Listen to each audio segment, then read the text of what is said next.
Lights, camera, Rolling. action. Welcome to my podcast, Let's Talk About Verticals, a place where secrets are spilled, stories unfold, and the mysterious world of verticals is revealed in all its glory. Behind the scenes, oh yes. Exclusive insights, absolutely. Eccentric characters, you bet. So pull up a chair, pour yourself something suspiciously strong, and prepare for a conversation you didn't know you needed. So welcome to the podcast Let's Talk About Verticals. And now, let's talk.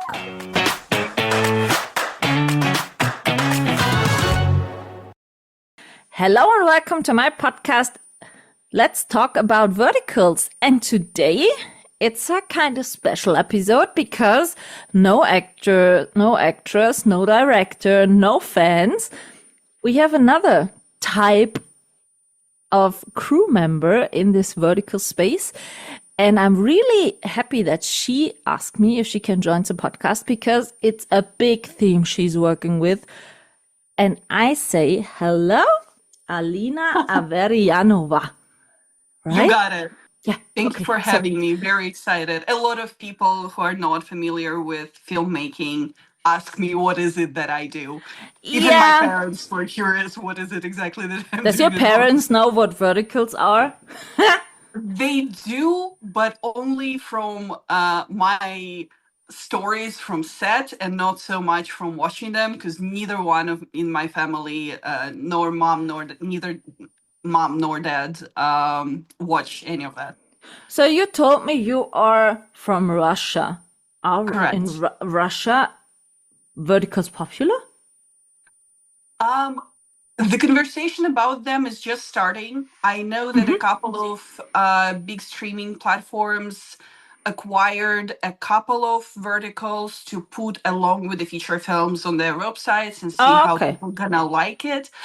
I am curious to see how that's gonna go because it's a slightly different approach. There is not really a specific vertical app.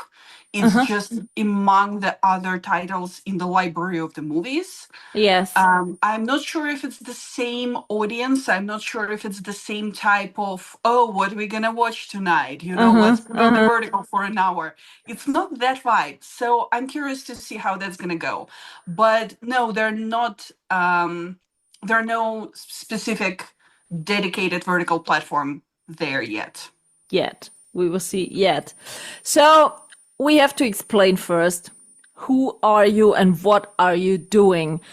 I know you are a script supervisor. Sounds really fancy, but what's that? What's your job and what kind of part do you take in this vertical space? So the shortened version of what I do that you can find on Wikipedia is I'm a representative of writer and the editor. So I am technically bridging the script with the post-production. I think you can break down my work in three big chunks.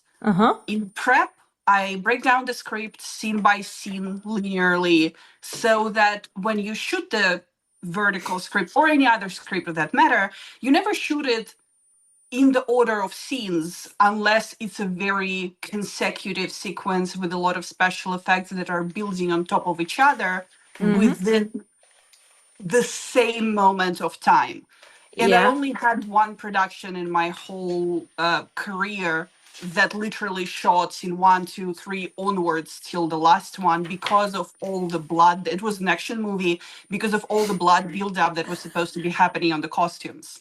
But usually, and that's 100% true for the verticals, there are scenes that take place, for example, in the kitchen of an alpha or a CEO house, and those scenes are shot out of order. You would do scene 1 and then scene 35 and then scene 70.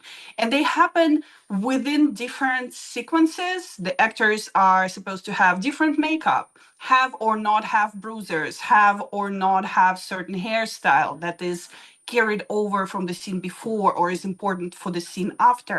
So by doing a general breakdown, I can then, by being on set and having it, confirm that whatever is being shot is shot continuously with the narrative that's happening around every element. So you are getting the script from whom? From the production, usually it's the producer who would send it to me. Sometimes it could be the first AD who sends it, but generally producer. Early in prep, as he's sending it to the wardrobe artist, to the makeup artist, to director, he would send a copy of the script to me for that breakdown. And how long before the shoot starts you get the script? Because you have to read it and break it totally down. So I think that takes a bit of time. It does. It's always a battle because writers in prep conversation with the producers and directors and the limitations of the budget, they want to have every extra day they can to accommodate the limitations that we have into the script. And whoever is working on productions is trying to tear that script away from them and say, no, we have to lock it. We have to start breaking it down. So in that fight, somewhat maybe 2 weeks before the shooting day is a good amount of time. Technically, for my purposes, I can do the full breakdown within 2-3 days. For all the departments, props, makeup, special camera effects, whatever is there for me to be able to track it on set. And then once I come on set, I stay there along with the director, along with other department heads in front of the monitor and make sure that all the lines that are written in the script are said correctly. If there are grammatical mistakes, which are often the case, because we quite often get the scripts that have not been properly localized. So and I translated. Wow, yes, that you can say, definitely can say that. Then we work along with actors and directors and client representatives on set trying to fix that as well. So you were doing first this breakdown and you are decide in which line the scenes are shot or what? No, that's the job that is first assistant director doing. So the person who is in charge of the order of filming and keeping us on track during the production is called the first AD, first assistant director. You can call him like general manager of the set. And for whom? So you do for him the breakdown? Or for what? myself, because I will be there on set and we were filming out of order. And I just need to make sure that every scene has what it needs to have for the visuals to be continuous. So I do this breakdown for myself to be able to refer to this table and like have a reminder for myself to be able to say, oh, does she have that Luna tattoo that she's supposed to have? Or does she have the bite mark? So that's getting interesting. So you are kind of a detail manager in the scenes? Correct. Because, so now I have a big point. That's good that we are talking. Because me and a lot of other fans saw some verticals where in the same scene, on different views, the tie has a different color, or in one scene, she got spilled wine over her top, and in the next take, even if it's the same scene, but only from a different view, the spill isn't there.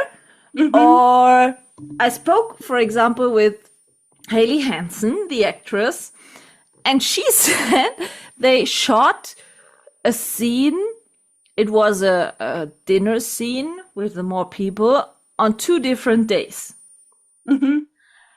And it turned out later in the vertical when it was published that on the first scene where she was sitting at the table, she had I think a red or blue dress on, and her hairs were really great done.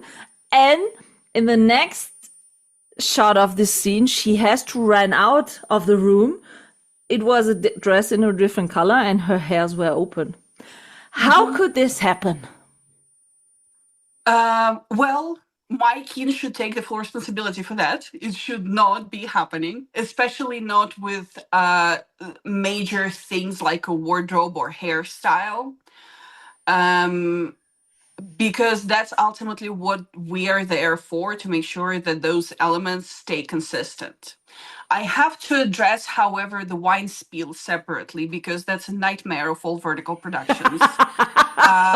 The wine and coffee spilled in the face, breaking of tables, vases, glasses Yes. on the floor, all types of bites in the neck where you're supposed to see the blood happening from like two fangs.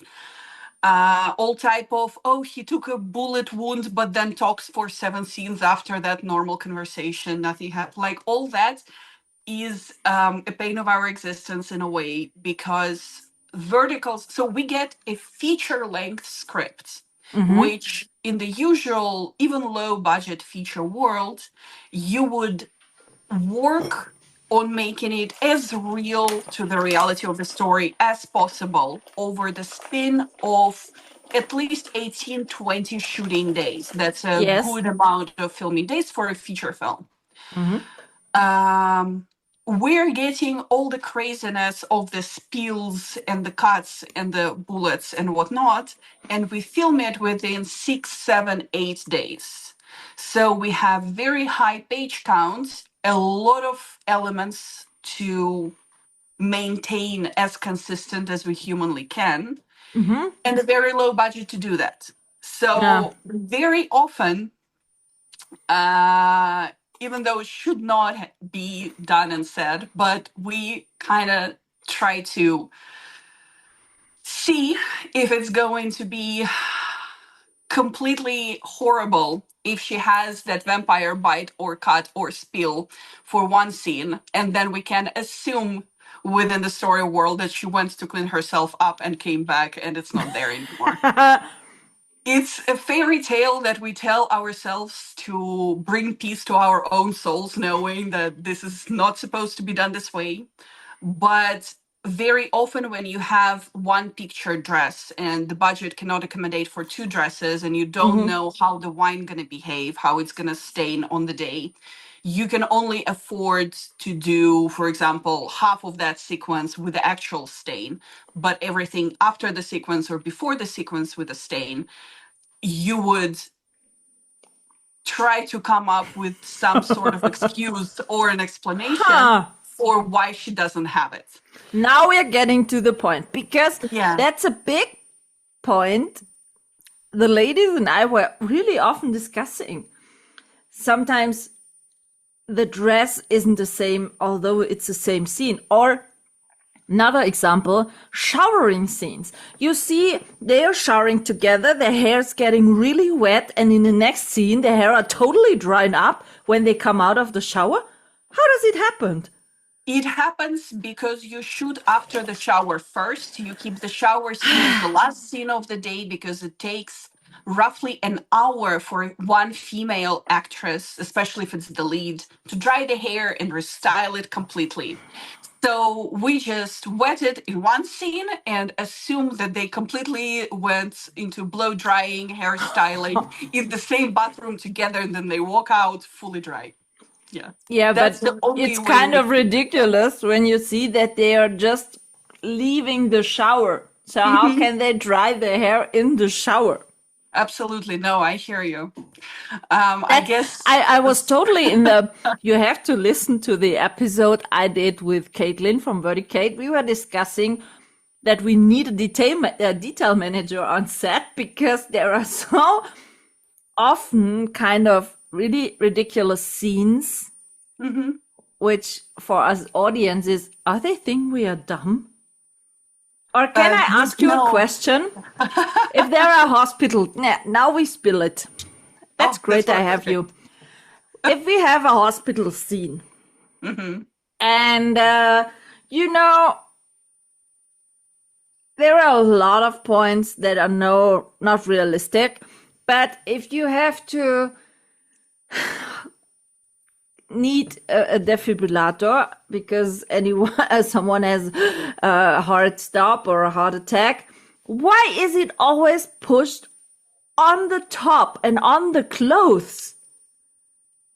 Because I needed a defibrillator, and I think 95% of the audience know that wouldn't work in real life if you are putting it on the clothes and not directly on the skin. Totally will take the heat for that one too. The thing with anything skin to skin related, especially when it's the upper chest, with the guys it's a little bit easier because a lot of male actors are okay and like they go into the vertical world knowing that they're there to showcase their workout routine and the abs and the arms, and they're ready to be topless. With the girls it's harder because any nudity requires intimacy coordinator to make sure that everybody's comfortable on set, to make sure that the actress is comfortable with whatever is shown on screen. And very Even often, if you would do like you are putting it under and the shirt is above this. but then the question of how realistic it is, you don't do it under the shirt, right? You would like rip the shirt or take it off. Yeah, and do but it it's to more see. realistic than do it on the shirt. You know, it's kind of a compromise, maybe. In my perspective, the compromise would be to stay in the close-ups, to not even see that beat. Yeah. But then it's the question to directors and how, or the client requests. Sometimes the client really wants the wide shot of the scene, but the actress is saying, no, we're not gonna take off the shirt for this one. And they're like, okay, we're gonna do it. And then the editor in post will use whatever makes sense to use in the final cut. And then sometimes not that happens, and you see a very ridiculous wide shots that were not supposed to make it. But still the hospital scenes are so often a ridiculous shots. I agree with you, absolutely. And trust me, everybody involved is aware of that. It sometimes doesn't seem so, because every person I spoke to who said, listen, it's always the same. They are if they're doing an ultrasound, it's totally weird how they do this ultrasound. And if they are doing this with the defibrillator and stuff like that. So I see your job is not so easy. Do you like your job? I love my job, yes. How did you get into that job? I mean, I think there is no education school for a script supervisor, isn't it? There are none. However, a lot of more experienced colleagues of mine who have 25 plus years on set, they have their own courses, and you can go join their online classes, and they will teach everything they know in the field. Okay. And that's very helpful. So how did you end up being a script supervisor? By a complete accident. I had no idea what Script Supervisor does. Why do we need that person on set or anything? My background was in development. I was a writer. I came to the US 8 years ago to do filmmaking program, like a 2-year master's degree, because I wanted to be on set. I'm very social. I felt like writing alone doesn't really give my need for human connection. Yeah. Because it's too behind the scenes. Absolutely. I still love writing. But yeah, definitely I need more people around me to bounce off. And I came here halfway through the program. Someone needed a script supervisor for like a thesis project when you take it more seriously and you hire extra people on set that you probably can't always afford when you're just doing the first like sketches on your Yeah, own. yeah. And I was like, I have no idea what the script supervisor is, but let me watch YouTube video. I'll be ready in an hour. So you did learning by doing mostly? Absolutely, yes. I did my first feature film without having any idea how it's supposed to be properly done. Does it work And out? it did work out, yes. I am union. I am, 8 years in features and TV and Okay. everything. So yeah, it So, did work out at the end. and when did you, or how did you end up in the vertical space? When did you do your first vertical? I started at the same time when Verticals just came to LA. So it was in the autumn of 2023. Yeah. One rainy, gloomy evening of 2023. No. Mysterious. Mysterious, It yeah. was foggy and a bit of rain. Okay, yeah. Yeah, And the we got phone we rang. got the scene. We got the scene. And a good friend of mine, who is a vertical director, Yuchitara, she called me. We did a bunch of vertical commercials for Chinese mobile gaming apps Okay.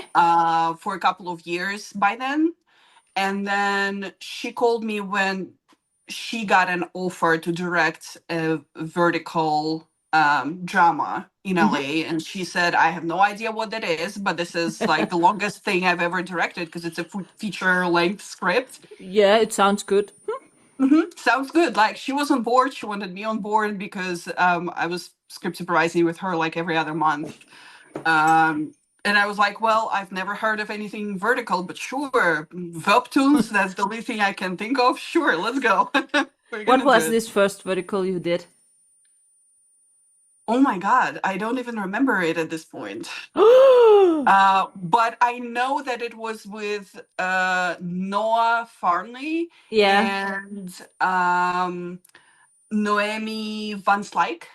So it was very, very first vertical actors with whom I worked. Yeah, I started watching verticals in 2023 also. And my first, I will check by the way while we're talking what maybe this would be. And my first vertical I ever watched was with Jared Harper, The Double Life of My Billionaire Husband. I think it was one of the first ones which released on Real Short.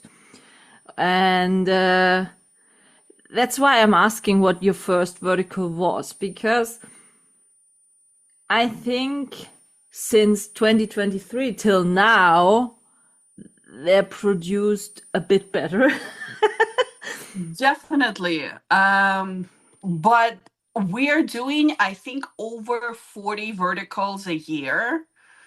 So it's and the names, as much as I love the creativity behind the names, they're very similar.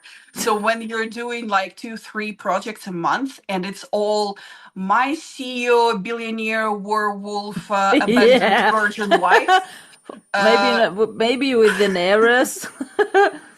Yeah, it's really hard to retain all the names in the memories. I'm so Yeah. sorry to the fans. No problem, because sometimes the titles are only silly. Sorry, but no. No, only no. I was just asking if it what kind of a story it was, because I think it's not. Or do you have a same way you break down a script, or does it depend on the story? I think the general table is the same regardless of what production I'm taking. You have literally a table. There would be one column with scene numbers. You would do the story days. You would do the characters per scene, props, set dressing elements, special effects, if there are any wardrobe things that you need to keep in mind. For example, torn dress or a spill on a dress. and then you would address them during the production meeting and talk, hey, so how are we doing that? And you would get an idea of how that is going to be tracked, or how long we're going to see it on screen. So do you do also the or writing the infos for the other stuff, like as you said, if a stunt coordinator is needed or stuff like that? That's first assistant director who is deciding that along with the producer. Okay. So the first AD would do the breakdown much more thorough than mine, because he needs to schedule things time-wise. So that would also include the shot list from the director. If we need any special gear to film it, like a dolly or a Ronin to do like a handheld vibe or anything. If it's the underwater thing, then it's, a different timing that the scene takes.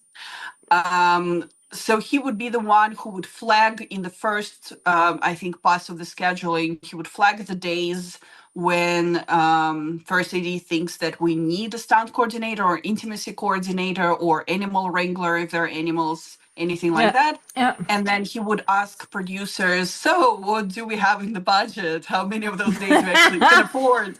Can we afford a stunt coordinator, or that's the actor have to do it on itself? Yeah, but then it implies that maybe the scene cannot be shot the way it's written, and then it's a conversation with the client, because the stunt coordinator brings safety to a more complicated action elements or sequences. And then if there is no stunt coordinator, then sure, the actor can pretend that he's falling, for example, right? He will fall out of one shot and do like a final impact kind of thing on the floor, but it's all going to be pretend. It's never the wide shot. It's never the actual fall. It's all in the cut, in the edit. So you are just when it comes to the scene, you are checking that right in this moment, everything which is needed is on set, right? Correct. Provided that director and producer are not telling me, oh, forget it, we're not going to have this spiel, no time to do the spiel, or, hey, we have one dress, we can't have it after that. Okay. So I can bring that question on set, but then ultimately, of course, the decision lies on the director who is working with me and the producers and the production capabilities that we have. Sounds a bit complicated and not so easy sometimes. What was the craziest shoot you ever did, or the craziest scene you ever did? I think crazy in a good way, or crazy just complicated? Both. Because I think in a good way, crazy, we had, I'm not sure if the project is out yet, but we did a story about a gambling god. Gambling god? Yes, there was a guy who is super good with cards and everything gambling related, and we had a lot of rigged dice on set, and actual card dealers who know how to, pull the card in the sleeve, or like cheat that that's the card he's taking out. And that's always fascinating to have those people with us, because you get a glimpse on how that's done in the real world. And I'm not a gambler, so for me that was completely different universe that we had to recreate. And amazing. What was a complicated scene, for example? I'm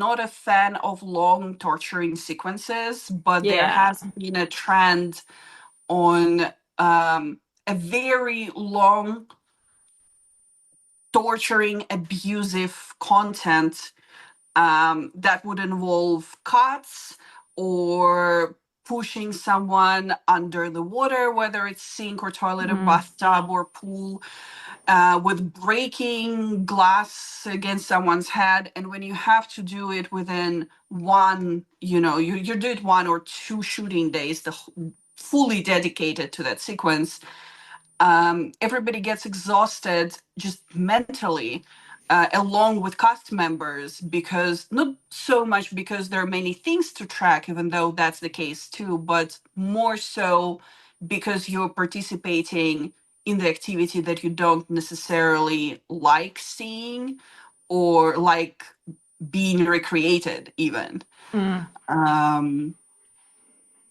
But you still do it because ultimately the good guy will come and everybody will get Yeah, the avenged, right? superhero will rescue as always. So, yeah. What's the difference being a script supervisor for vertical than a feature film, for example? I think it's not so much in my job. It's more in amount of time in prep and on set that other departments have. So when it comes to me tracking things, it gets so much more detailed and so much more fun because you get to see how makeup is doing fresh bruises versus second day bruises versus third day bruisers. You would never think about it in normal life, but just by watching them, it's amazing how much more people have to offer once they have time to put that creativity into the final product. And that's what all those shooting days come down to. Like, everyone on set can offer so much more, provided you have more time to bring that on screen. What keeps you addicted to do verticals? Money. I really like having employment going. Yeah, okay. But also the crews. Honestly, we were joking recently that it feels like an office job at this point a little bit, just because in the future world, you would be working with new crews on every project pretty much. But with verticals, you come back to the same producers, same directors, same cast members over and over. Sometimes you see the same people back to back on 2, 3, 4 projects. And that's amazing. I love filmmakers that I get to work with, and just seeing them so often, it really helps build the human connections and have fun. So, who books you? The client or the production company, or who is reaching Production out to you? company. Usually it's producers. If producers don't have, for example, because we all are project based, we're all freelancers. And sometimes I would be booked for the slot that production would want me for. Then someone from the production or director might think, oh, a week ago we worked with another scriptie and that person was amazing. Let's reach out and see if she or he's available. So it's always either producers or directors, sometimes DP, but very rarely, who would reach out and check availability and be like, "Hey, we're thinking there might be a shoot in a month. Are you free? Let's soft book." So, did I understand it correctly that for every vertical shoot there is one script supervisor, or are you a team or more? I am one man's orchestra. However, there can be more than one script supervisor if I can't take all the days that the vertical is being shot for. Some projects overlap, some projects get pushed and overlap because of that. Then you bring another script supervisor for the days that you can't do, and then there are two of you. But at the same time, on set, in the vertical world, there is only one script supervisor, yes. And you are doing now only script supervising, or do you other things on set? Because you said you always want to go on set. So is your only, it sounds so bad, but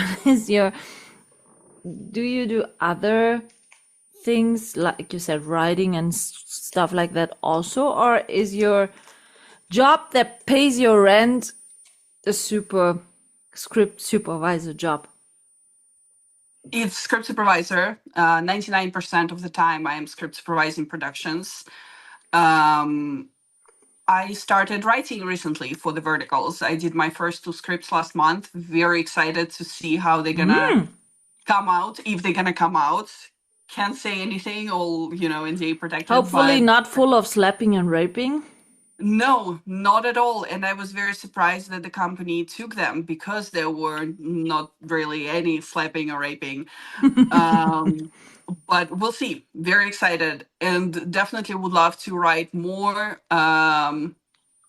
because that allows for more creativity from me. Because as script supervisor, you're quite strict within the Yeah. boundaries of the script. Yeah. But as a writer, you get to imagine, fantasize. So Yeah, you can create your own world. Is it a difference if you're doing a werewolf vertical, for example, in script supervising, than doing a normal CEO billionaire stuff? Only from the standpoint of special effects, because different platforms do it differently, but usually most of the werewolf related elements, like glowing eyes or a wolf that you see in the reflection of the mirror, like his inner voice, Yeah. whatever, Yeah. they're all VFX. So we would have plates shot for the visual effects team to do that wolf later, or certain shots would require a locked autofocus so that it's the same plane of focus for a special shot for the eyes. Rather than that, no, it's not very different. Unless they're appearing and disappearing magical Luna marks that sometimes are there, sometimes are not, and not even the writer can explain us at which point it appears and disappears. Yeah. Yeah, the thing is, sometimes it's so obvious. I won't say the mistake, but as I told you, in the first view of the scene, the tie is blue, and the next one it's red. Guilty, that happens totally. I think you were asking what's the difference between the feature and the vertical, and I said it's an amount of days and details, but actually I think I forgot about the fact that those days that you have not only are being not only you have less days to shoot, but you have the same amount of material to shoot. So it's crazy amount of pages per day, and the pace is incredibly fast. So very often, by being human beings, we're rushing. Actor needs to be changed within 30 seconds to get on camera. Mistakes happen. Yeah, Definitely. but do you think that this whole pace stuff is making the verticals less in quality? Definitely. Because sometimes I have the feeling that this pace, I mean, it could be done in this pace, as we see a lot, but sometimes it's so different on different platforms you watch it. The quality in shooting it is sometimes so different, even small Absolutely. details and stuff like that. And so I'm thinking sometimes, why can they get it and the others don't get it? Even if both have the same pace and time problem, let's call it a problem. I think there are many elements in play when it comes to the visual quality of the final product that you are getting. Part of it is, of course, the creative team behind it. Not every director puts in the same creativity as the other one. Not every director maybe thinks about the extra dolly move or extra camera move. not every director has multiple cameras to cover the same scene. Some productions, for the budget reasons, work with 2 cameras rolling simultaneously. Some productions work with 4. Oh. Um, Obviously, when you're rolling 4 cameras, you can finish your basic coverage within 1 or 2 setups and then spend extra time on getting that fancy dolly move with a nice bring you into the scene vibe, like wreck from, some clock with the werewolf to the person in the scene and everything. And that sounds simple, but it elevates the visual watching experience so much. Uh, Locations play a giant part in it. Production design, even logistics of production design, how much stuff can we buy for the location that we got? Yes, we got this fancy house, and 7 out of 10 rooms work for what we're shooting, but one room is really empty. What do we need to bring on set to make it, belong in the story? yeah. And if we don't have the capacity to bring those stuff, maybe simply because there is no car to bring it in. Like, you want a fancy rug on the wall, but that costs extra money to transport it there. Um, yeah, it's a lot. It's definitely both the creative limitations, the monitor limitations, location limitations. The money. Um, It's all about the money. yeah, money and time. Yes. The thing is, when I see a vertical with a lot of details in a room, as you said lately, some couple pictures on the sideboard and stuff like that, you are all organizing that or responsible for that? No, definitely not. I am responsible for seeing that the key storytelling elements are there that were written in the script. But when Okay. you're talking about production design, that's totally the realm of art director, production designer, set dresser, the people Set who, dresser. yes, the wonderful person who makes every room look pretty, belong. That's a set dresser. I never heard about a set dresser. Maybe I should reach out for a set dresser. I bet Because they can tell you a lot of fun stories of how you bring yeah, the same because props from one when I place watched, to for another. example, the vertical matrimony, they had a huge picture in the floor, a huge one, and I thought, oh, holy moly, did they print that picture out for this vertical? And what they doing after the shooting with that one? That's so Sometimes, sometimes. yes, sometimes we're very lucky with locations, and the locations are very spooky with the rugs and chandeliers, and they just belong. That's why location scouting is very important part of the prep for the shoot when director and the core creative team are visiting different places to choose where we're filming, provided the budget is allowing. Uh, yeah, that's definitely 50% of success So visually. you said mostly roundabout, good one. You get the script 2 weeks before the shooting starts. Do you know then who will be playing in this vertical and who you are working with? Um, yes, at least for the lead casts, I usually do. Is that good or not so good? To know who is Mm-hmm. playing, Mm-hmm. um, it doesn't really make a big difference to my job. Some Okay. actors are a little bit more consistent, some actors are a little less consistent. Some prefer to learn the lines word by word, even if it's grammatically, tricky. Shitty. Yeah. And wordy, yeah. Some actors like to rewrite their lines without, deviating from the meaning, but keep them more natural Yeah. sounding.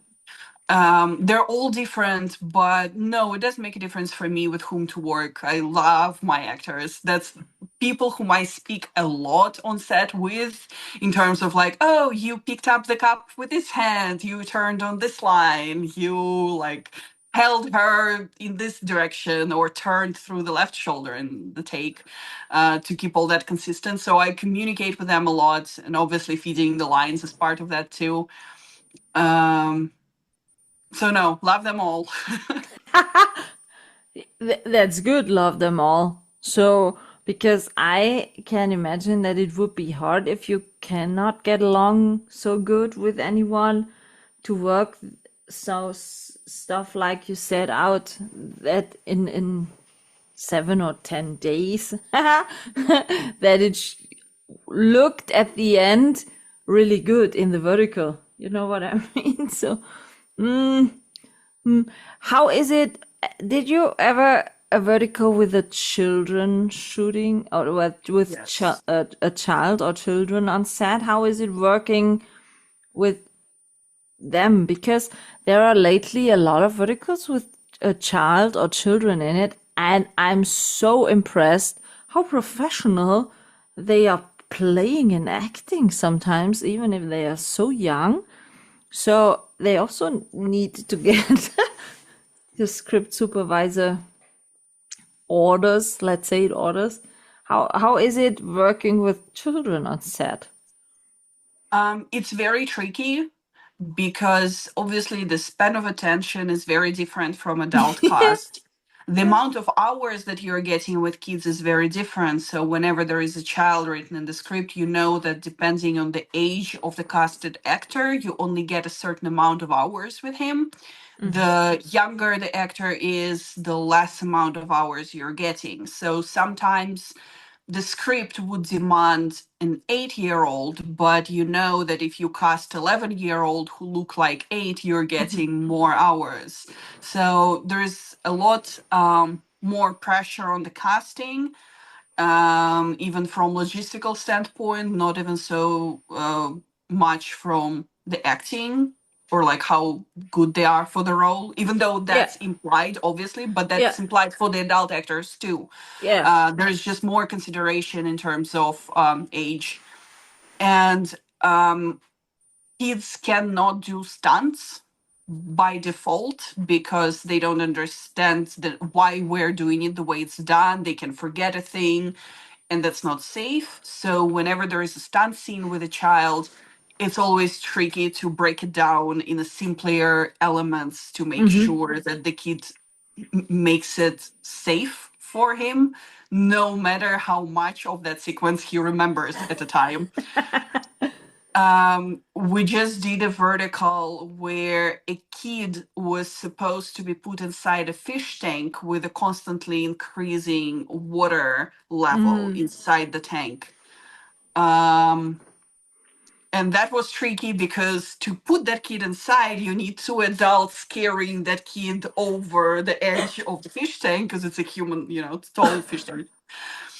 And kid can get claustrophobic and you don't know how he's going to Yeah, react to yeah. those walls and to the fact that the water is rising. And you always think of how good of an experience the kid is getting because verticals can get very edgy and rough, and the scenes that kids are participating in are sometimes abusive, and you wonder how good of an experience it is for a child to play in it, and you're Yeah, trying to soften it, but there is only so much you can do because they're long takes and you hear the adults speaking yeah, and yeah. the kids are part of that. So it's always there is a lot going on into working with kids, and I'm frankly not excited that vertical started. Just from human standpoint, I'm not very excited that kids are being incorporated in it because there are a lot of things that they should not be exposed to. Yeah, there are lately. I spoke in the last monthly recaps with the ladies about it. I watched the vertical. The female lead was really great, but the whole vertical was big crap because mostly of the time the kid was abused and tortured by sitting in the closed car in the sun.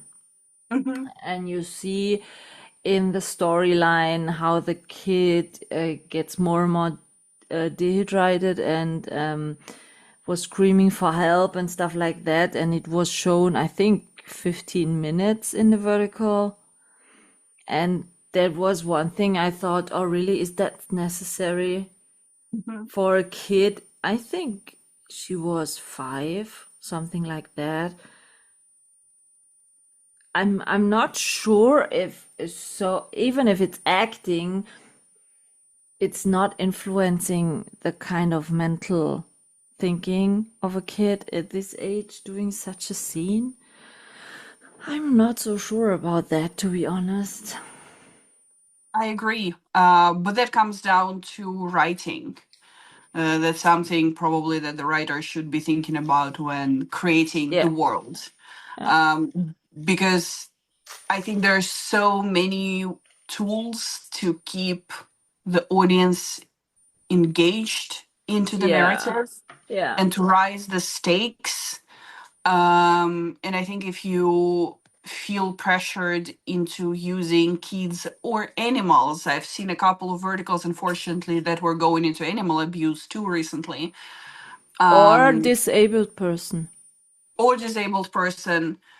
I think if you feel pressured into using those tools to increase the stakes, then maybe something's going wrong. Because Yeah. with the adult cast, there is so much you can do without bringing the struggling kid for 15 minutes in the car, as you're saying. And to be honest, sometimes it's only a new storyline needed, you know? Some of the stories are so worn out. And I started watching Verticals very early. So for me, it's now a kind of repeating every time some storylines where I thought, no, and you know exactly after the 5th episode how the story will end. And I don't understand why these stories are still selling. Because sometimes you have exactly the same story, only with a different cast. Even the names, the saying in it, it's the same. Yeah, I'm very new to writing the verticals, so maybe in a couple of months, fingers crossed, I'll be able to give more insight on that. But from what I know so far, is vertical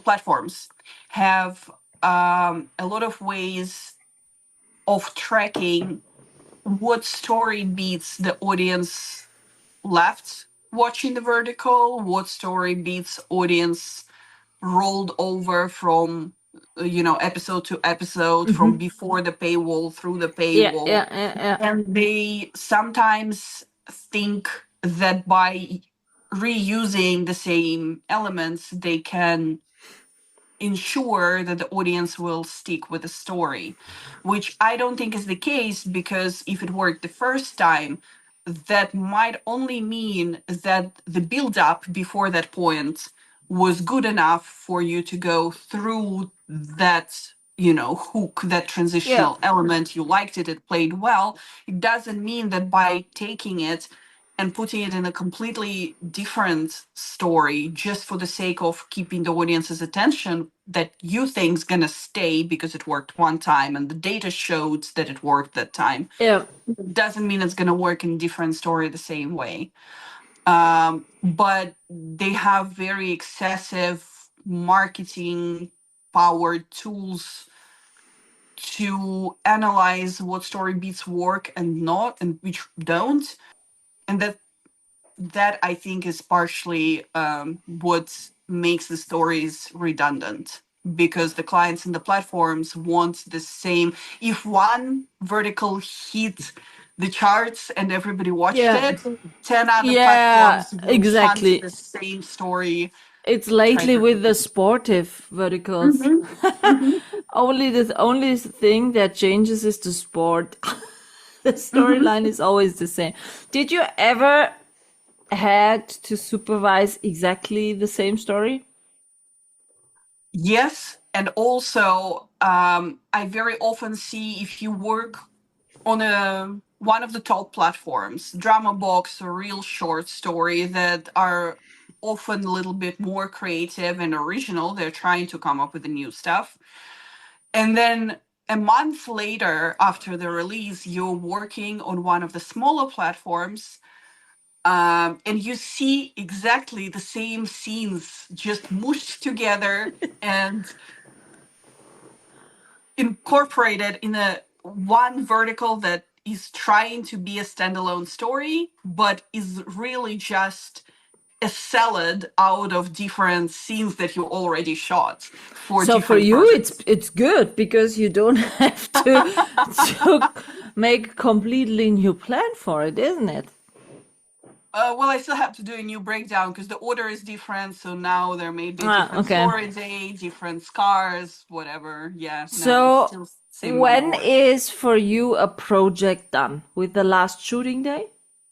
Yes, because so you know how I said that I do the breakdown and I track all that on the shooting days. However, during the shooting days, my main job, besides tracking the continuity, is making logs for the editor. That means? Because the post-production team is getting 50, 70 media cards of data from one production, a lot of them. And they need to start editing ASAP very quickly because the turnarounds on the verticals are very tight. Yeah, yeah, Everybody yeah. wants to release it soon. And they need to navigate all the data and be shot out of order. Sometimes you would pick up a shot that belongs to the scene that you shot 3 days ago today. Okay. So script supervisors do several documents that combined together look like a map for the editor to be able to find, okay, if I'm editing scene one, where are all the shots for scene one? Where Ah, have they been okay. shot? Okay. Um, so yes, that's what I do during the shoot, and I send with the with properly organized workflow. By the end of the last day, the script supervisor will have the last piece of documents to send all of that to the post production, to the producers, and yeah, I will be wrapped on the last day of the shoot. Is it often happening that you got a new script while shooting on another? Absolutely, yes, you would want that to keep your projects back to back, or at least, okay, I would want that because I'm trying to work as many days as possible within a month. And that's only possible if my prep is happening while I'm filming. Yeah, but when you are on set, so I assume you also have 12 hours days, stuff like that. So you have to do it in the evening or when Or do in the you do? morning, yes, depends on how tired you are. You either come back from set and you do it, or you sleep for a couple of hours and then you wake up and do it. But that's not only the case for me, that's everybody who freelances on the movie sets, they all do that. Maybe with directors, it's sometimes a little less of a case because they take a little longer to prep. But I know 100% of makeup artists, production designers, maybe not sound mixers because they don't really prep the next show per se because they just come and record Yeah, yeah. sound. But everyone who has stuff to prep, they will be overlapping prep with an active ongoing production as much as they can. That's a bit stressful, isn't it? Huh? It is, yes. Especially And as you we're still hitting love it? Christmas, and I still love it, yes. Okay. I'm just asking. Just asking. Yeah. So I have a big question because I heard of some. We don't talk about concrete numbers, but I heard that the crew members are not so paid well. What about a script supervisor? I think we all are paid on the level of ultra low budget indie feature film. Okay. Um, it is low, yes, but I would rather be paid that and take more shoots as much as I can than be waiting for higher paid projects that come more rarely. Because, for example, commercials pay higher for scripties. But how many of them are there? How often can I take the commercial days? Yeah. Obviously, if they come along, then I might find a substitute script supervisor to fill me in on the vertical and go take that commercial gig. But aside from that, I'm happy to just pack my schedule with 3 verticals a month. And yes, I will be working long hours and everything, but overall, I'm okay. It's that what you want to do? Or No, is there because kind of little dream inside of you? there is definitely a dream inside of me to be writing more, because I think that will address the issue of long work hours and somehow give me a little bit more time to do the hobbies that I'm enjoying or meet people whom I haven't seen. Because with writing, you can do 8-10 hours per day, and those 2 extra hours, they do make a difference. Yeah, I think so. 2 hours is not not less, if you think so. Could you possibly turn down a script, I could. or do you No, have to make it done when you agree to doing one, and you get the whole script and you read it and you see, oh, that's totally different from what I expected? Can you I turn it think down then? yes, as a crew member, you technically can. As any member of the movie set, you can turn down the script. You have to do it well in advance. So as soon as you get the full script, if you read it and you're like, I would never work on the project that portrays something like this. Yeah. Definitely, because you're a freelancer. Ultimately, you're hired per project. It might not even, because we all are humans, and producers read that script too. And if there is something so bad that you want to turn down the script, then probably the rest of the team is aware that there is something very shady is happening in the Yeah. story. Yeah. But people make stories because they ultimately need the money to support the families and everything. Sometimes it's not even for the love of craft. So if you think that you definitely don't want to tell this type of story for personal, religious, whatever reasons, you definitely can do that. Just keep in mind that you're going to do it as soon as you read the script so that people have time to find a replacement for you. So is your salary, does it depends on the amount of pages in the script or stuff like that? Or No, it's I'm getting paid per day for okay. 1 12-hour day. So overtime pay is separate if we are going longer. And Okay. some productions do go longer. We can do 14 hours, 15 hours, 16 hours. Can happen. And the pre-work you are doing at home with this downbreaking and stuff like that? Yes, you are getting in a vertical world. It's typically one prep day that you have. Ah, okay. Okay, so it's not depending on how long the script is, it's depending on the whole project, how many days it is. Yeah. Ah, okay, okay. So for the end, we just want to repeat, you are not writing the script, you are not the person who can Who's be responsible for addressed that for madness? the No. shitty stories sometimes. Ah, okay, but Or who there's can be praised for the good stories? No, yeah, all the credits and no. all the blame go to writers. Isn't it annoying that you don't get credits at the moment in the verticals?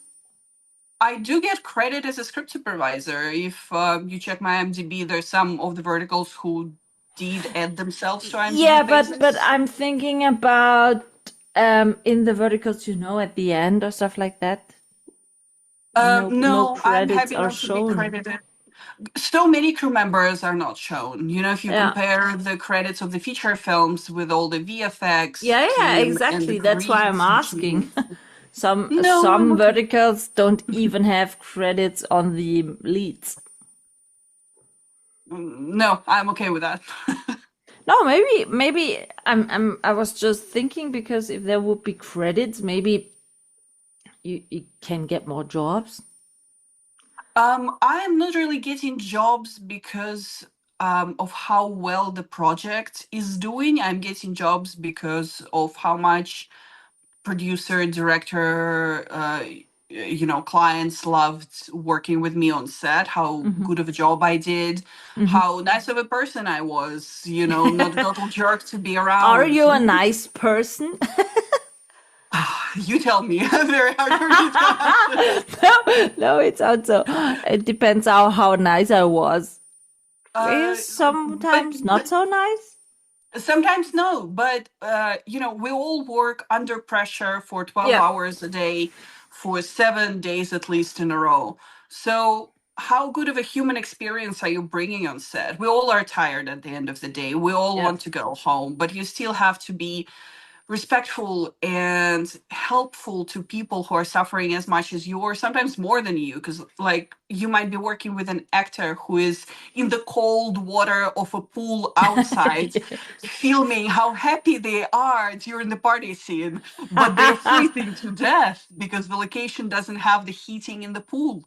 So it's all of how human can you be, and uh, you know how good of a shared experience it is for you and the ones around you. Yeah. That's what getting me hired, not the credits. Not the credits. Okay. No, I was just thinking, well, at the end of every episode, I'm asking a 5 question quickie. So everyone gets the same questions. First question, what's your favorite dish? What do you like to eat? Anything that my parents cook. I think because I haven't been home for a long time, I really miss their cooking. So right now, anything from my mom's fridge that would magically appear on my table, would love that. Russian specialties or what?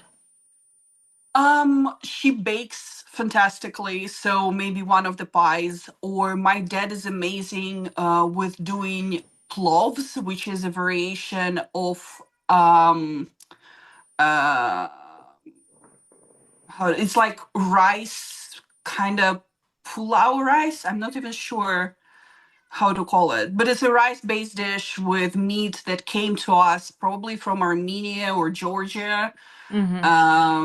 with some carrots, with some onions, and he cooks it in like a very traditional giant pot on the open fire. It's delicious. So anything, literally. They're both Uh, very good cooks, so I'll take anything. and you leave them? I know, I'm a bad daughter. And how long does it take to fly from LA to Russia? With a connection flight, it can take up to 24 hours. Direct flights used to be 14 to 16 hours. Okay, that's a lot. It That's is a really a lot. lot. Um, what's a film you like? All time classic one or stuff like that. What type of films you all love to watch?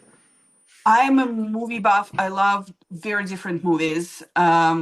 I think it depends on the mood, on the day. You watch one movies on Christmas night and very different movies when you're like in a gloomy, Yeah, that's true. spring mood.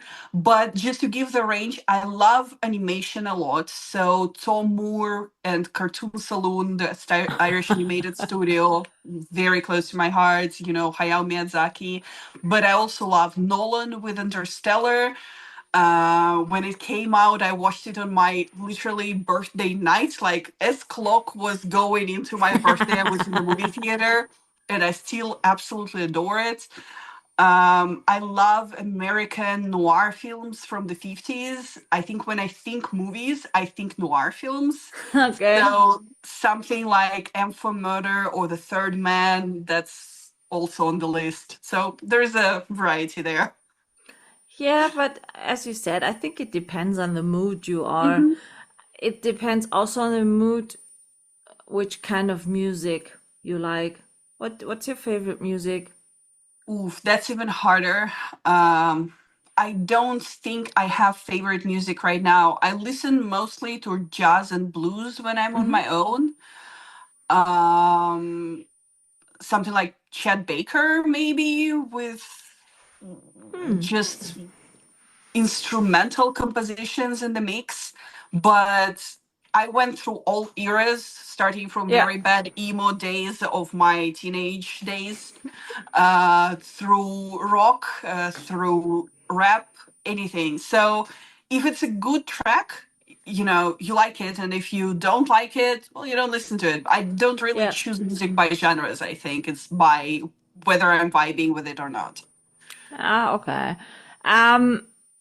When I would start watching verticals now, and I said, which one of your verticals I should definitely watch? Which one would you advise me to watch? That's a hard question. You know what? I think I would go with the gambling one that I said just because it was so fun to watch it. I am not sure if it's out yet, but if it's not, it's I coming. don't know who was the lead in it. Michael Allen Okay. with Emily Gately as the female lead. Oh, Emily, I love the acting of Emily Gately. And she was also in the Total Crap one with the child abuse. She was really great in that. She played the role so well, but she cannot rescue the shitty vertical. So I don't think that the show dropped already, as you said. Well, if it's not, then I'm advertising it right now. Yeah, I That have is to. fun. If you know the title and the platform where it will drop, let me know, please. Okay, I will check. Then I can take it to my watch list, and maybe, I'm sure, we will review it with the ladies, because we are always open to great new verticals with not that typical storyline, That's always good. Last question, which genre you want to see more or work more in it? In the vertical space? Yes. I think detective stories. I think femme fatales with a Miss good Marples. detective plot. Yeah, I think the space would really incorporate it well.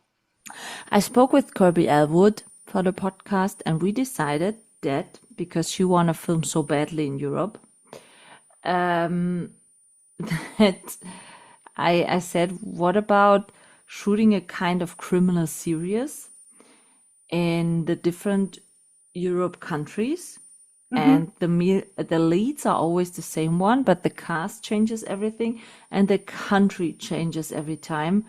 So they come from one country to another and have to solve criminal cases. Like a road movie mixed with detective story. That sounds amazing.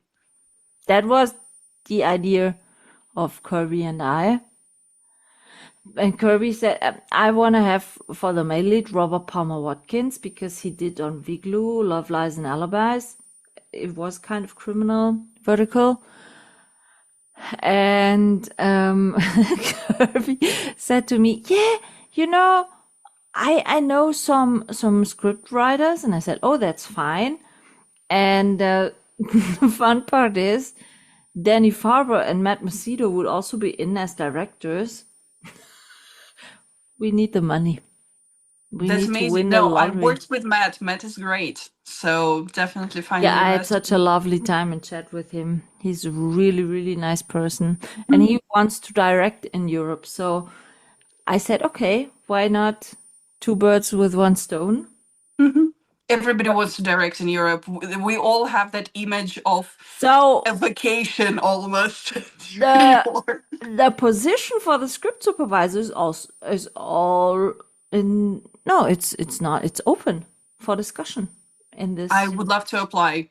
Okay. We'll work pro bono for food and lodging. Yeah, I said if I will win the lottery, the European jackpot lottery, it's always round about, I don't know, 120 million euros. I can fly you all over. And Kirby demanded, no, we said we will shoot one vertical in Istanbul, one vertical in Italy, one vertical in Lithuania, one vertical in Scotland because of the, mysterious course, castles. That's Yeah, fantastic. Werewolf yeah, story or vampire yeah, story, please. exactly. And one in Germany.